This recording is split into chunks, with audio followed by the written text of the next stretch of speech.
I'm standing in a pit. No longer metaphorically, the doctors took care of that. What I am next to is my expansion tank. Pump is over here, still buried. Dan exposed the important parts of what we need to take care of. As a part of our contract or loan, or what the government has told us that in order for us to be able to build a new house next to our current house, we have to consider the current house as an additional dwelling unit, an ADU. We have to share a few things with the additional dwelling unit, one being water, the other being electricity, the other being access, in other words, our driveway. So those things have to be shared between both buildings. Here we're dealing with the water part. You can see the ladder right there. That's in a trench that goes to the new house. This black pipe is water that's currently feeding the old house in that direction. So it's kind of a Y here. So I have to tap into this with some PEX to go that way to the new house. Yeah, time to climb out of my pit, doctor. This pipe here is the wellhead, or the well pipe, I guess. And this is the pitless adapter. I learned that term. This is the line that comes out of it. And just like we thought, you know, keeps going to these various fittings. I'm going to replace this black line from here to over there and delete everything in between except for this pressure tank. And I have to apologize. I tried to film me taking this apart, but my phone died. Also, filming myself trying to problem solve is not too comfortable for me.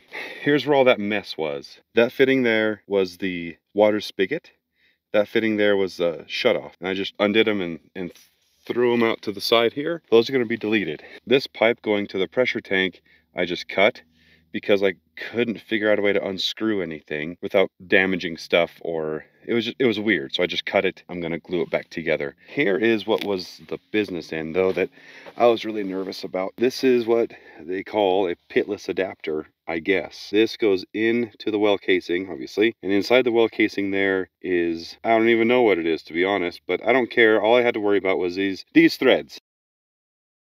And look at the whole thing. It really is quite simple now, whereas before it just looked like a really complicated mess. It's hard to film down in this pit here. I kind of want to show you what was here and then what I got to replace it. This was the 90 degree that was threaded into here, and this is the line that was cut off of it. So the first thing I wanted to be sure I knew how to replace was this. By the way, they do make a 90 degree plastic PEX fitting, but this is all going to be buried. It's not a good idea to bury that stuff if you can help it. You want to bury something more substantial like this. This will get screwed onto there. 90 degrees. My 1-inch PEX will get put onto here. Then this will be replaced by the PEX. I have to give a shout out to Kurt. He works at Wind Supply. He is a sales representative. His job is not to help me figure out my plumbing. His job is to just sell me the things that I go in to purchase, but I don't know what I'm doing. And every time I go in there, I've gotten to know him fairly well.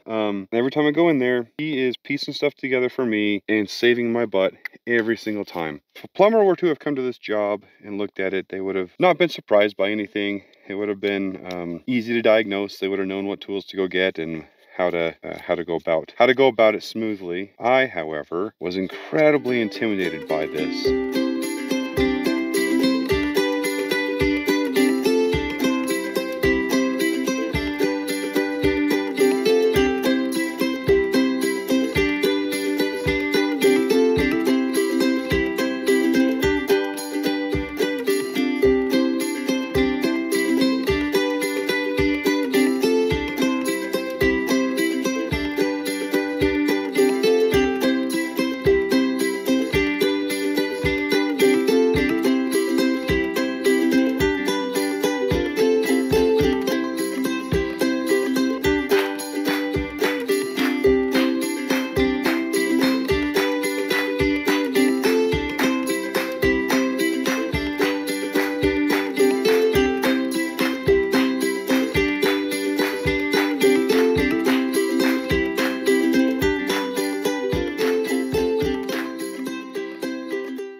Now we come inside the house. This is the other end of the long line. I'm gonna see if I can find the videos I made a long time ago about how I designed this. Incoming water is happening at that corner. I'm going to take a PEX pipe and insert it in through that little 2-inch pipe that I showed you in the last video.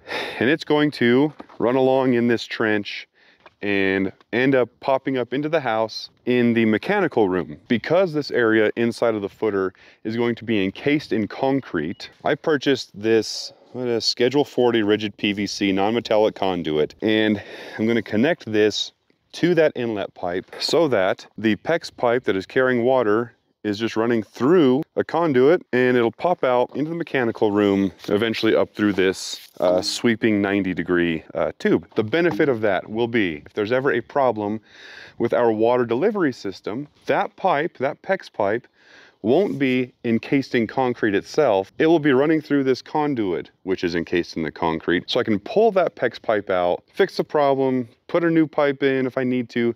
Whatever the case, it's accessible to me. Let's hope it feeds in there.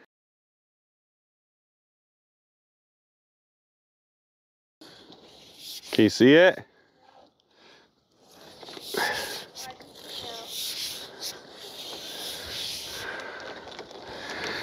All right, we did it. So now we have our incoming water pipe sleeve and the incoming water pipe coming in. Since where I'm standing is going to be concrete, we have this handy dandy sleeve. If we have any problems with the PEX, or there's something that happens somewhere else in the line, we can pull this PEX pipe out from under the house and put a new one in if we ever had to do that. I thought that was a pretty good idea. I don't know how often we would have problems with just Uponor PEX. Probably never, that's the hope. Because this is the other end of the line and I only have tape, oh goodness, Gorilla brand, I guess. Instead of putting a cap on here, which I could do and then pressure up the system and this would just hold water, I was talking to a good friend of mine who said, why don't you put on a ball valve? And then on top of that ball valve, put something that you could connect a hose to. So not only will this have a ball valve on it now, but it'll also have something I can connect a hose to. If we need water this side of our property temporarily, we can do that. We should still have water to the old house, and now we have water to the new house. I'm about to turn the power to the pump back on, check for leaks. So here's the trench that it goes in. There's another connector, potential leak spot. Yeah, that line comes in to this connector, 1, 2, 3. So now there's 5 connectors altogether, 6, 7, 8, 9, 10, 11, kind of 12, although I'm pretty confident that's going to be fine.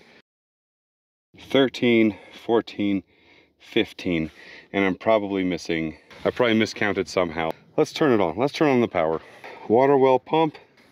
Now it's on. However, they were very smart when they installed this, and they put another breaker right by where the pump is. This is nerve-wracking. I can hear the pump. Oh, and I can feel it. Oh, and I can hear it.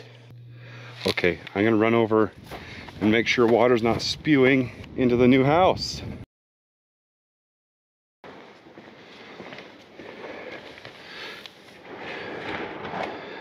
Means, whoo!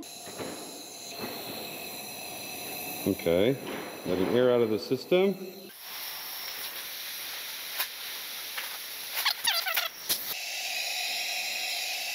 Oh. Ooh, okay, let's open it slowly. We'll see.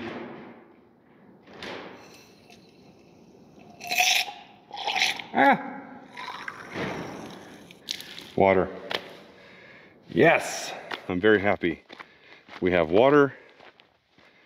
And that's just a cool feeling, actually. That feels good. I don't like plumbing, but I'd say that was a fun day. And I hope you learned something. I know I did. If you have any questions or comments, leave them down below. Thank you so much. We'll catch you next time on Mountain View Mesa. I don't have a catch line. I should get a catch